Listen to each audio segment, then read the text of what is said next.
अदाकारा सदाकारा शगुफ्ता एजाज 5 मई 1971 को गुजरात में पैदा हुई हैं, मगर अपने वालिद की नौकरी की वजह से उनका बचपन कराची ही में गुजरा है और खुद भी वो मुस्तकिल तौर पर कराची में सेटल हैं। बात करते हैं कि शगुफ्ता एजाज पाकिस्तान टेलीविजन का कैसे हिस्सा बनी। एक दफा कराची तारक रोड पर वो अपनी बड़ी बहन के साथ शॉपिंग करने के लिए गई हुई थी कि वहाँ पर मौजूद एक फोटोग्राफर ने उन्हें देखा और उनसे कहा कि आपका चेहरा बहुत प्यारा है, आप तो मॉडल लगती हैं और मैं एक मॉडलिंग शो करने जा रहा हूँ, क्या आप उसका हिस्सा बनेंगी? तो शगुफ्ता एजाज ने कुछ सोचने के बाद हाँ कर दी और यहीं से उनके शोबिज कैरियर का स्टार्ट बतौर मॉडल हो गया। आपने मॉडलिंग शो में हिस्सा लिया और फिर फर्स्ट अवार्ड भी हासिल किया। उस तकरीब में पीटीवी के एक प्रोड्यूसर भी मौजूद थे। उन्होंने आपको अपने आने वाले ड्रामा में एक अच्छे किरदार के लिए ऑफर कर दी। उस वक्त शगुफ्ता एजाज की उम्र कुछ ज्यादा नहीं थी, वो फर्स्ट ईयर की तालबा थी। आपने अपने वालिदैन के खौफ से ड्रामा में काम करने से इनकार कर दिया। बाद में उस प्रोड्यूसर ने अपने ड्रामा गर्दिश के लिए बतौर हीरोइन नीता यूब को चुन लिया और उनसे काम करवाया। जब गर्दिश ड्रामा ऑन एयर हुआ तो आपको दिल ही दिल में अफसोस हुआ कि आपने क्यों ना उस ड्रामे में अदाकारी की। फिर आपने सोचा कि आपको अदाकारा ही बनना है और आप एक दिन डायरेक्टर काज़म पाशा से जा मिली और डायरेक्टर काज़म पाशा ने आपको देखते ही कहा कि मुझे एक जांगलूस ड्रामे के लिए हीरोइन की जरूरत है और मैं आपको बतौर हीरोइन कास्ट करना चाहता हूँ। शगुफ्ता एजाज ने कहा कि यही वो मौका है जहाँ पर मुझे फायदा उठाना चाहिए और मुझे हाँ कर देनी चाहिए। तो शगुफ्ता एजाज ने बिना सोचे बगैर वो ड्रामा के लिए हाँ कर दी और यहीं से आपका ड्रामा कैरियर शुरू हो गया। उस ड्रामा के बाद आपके और भी ड्रामा रिलीज हुए, लेकिन बात करते हैं ऐसे ड्रामे की जिसने आपको सही मायनों में मुलग्गी शोहरत अता की। उस ड्रामे का नाम था आंच और उसमें आपके को एक्टर थे अदाकार शफी मोहम्मद। ड्रामा आंच में आपने शफी मोहम्मद की दूसरी बीवी का रोल निभाया था। दोस्तों बात करते हैं शगुफ्ता एजाज के चंद मकबूल और मशहूर ड्रामों की, तो उनमें जांगलूस, वफा गिरा, आंच, परछाइयां, जीना तो यही है, किस्सा चार दरवेश का, आंसू, खाला कलसूम का कुनबा, रोग, जिंदान, जलेबी और ड्रामा मुश्किल वगैरह शामिल हैं। अदाकारा शगुफ्ता एजाज अपनी जिंदगी के मुश्किल और कठिन दौर से भी गुजरी हैं। आपकी अपने पहले शोहर से कुछ ज्यादा अच्छी जिंदगी नहीं गुजरी और जब आपकी दूसरी बेटी की पैदाइश मुतव्वक़ा थी उस वक्त आपको आपके पहले शोहर ने तलाक दे दी थी। ये ऐसा वक्त था जिसमें आपकी अपने वालिदैन से भी कुछ गड़बड़ चल रही थी। उसी वक्त आपने सोचा कि आप एक ब्यूटिशियन बनेंगी। फिर आपने ब्यूटिशियन का काम सीखा और अपना सैलून स्टार्ट कर लिया और साथ ही साथ आप अदाकारी भी करती रही।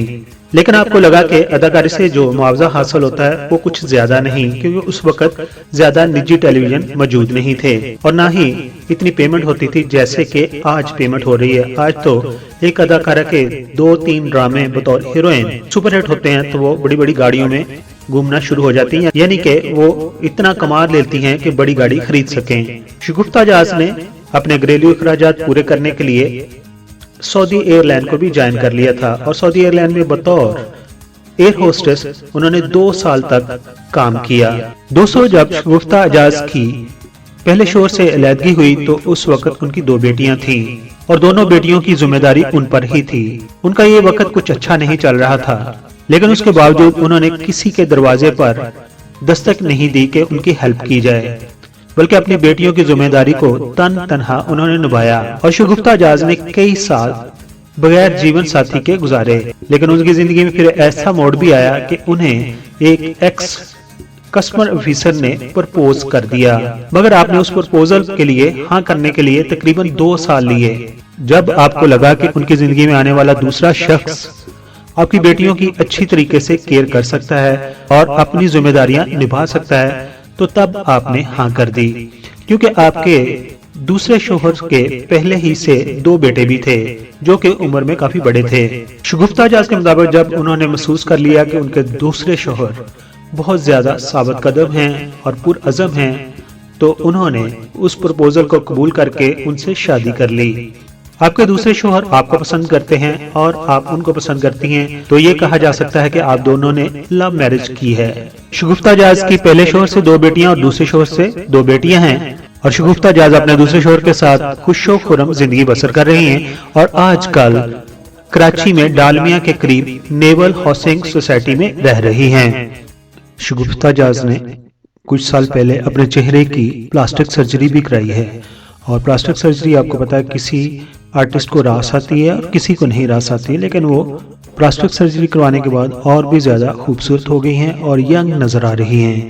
ہم آپ کو ان کا چہرہ دکھاتے ہیں کہ پلاسٹک سرجری سے پہلے وہ کیسے دکھائی دے رہی تھی اور پلاسٹک سرجری کے بعد کیسی دکھائی دیتی ہیں۔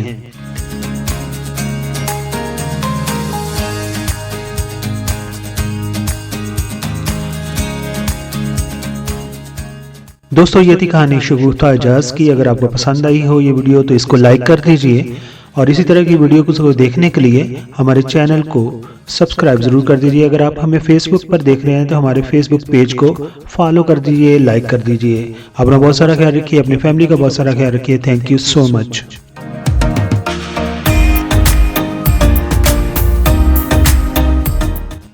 پہلا کمنٹس جو دیا ہے وہ نظر حسین نے دیا ہے، اور انہوں نے اظہار قاضی کی ویڈیو کے اوپر لکھا ہے اللہ پاک ان کو جنت الفردوس میں جگہ عطا فرمائے۔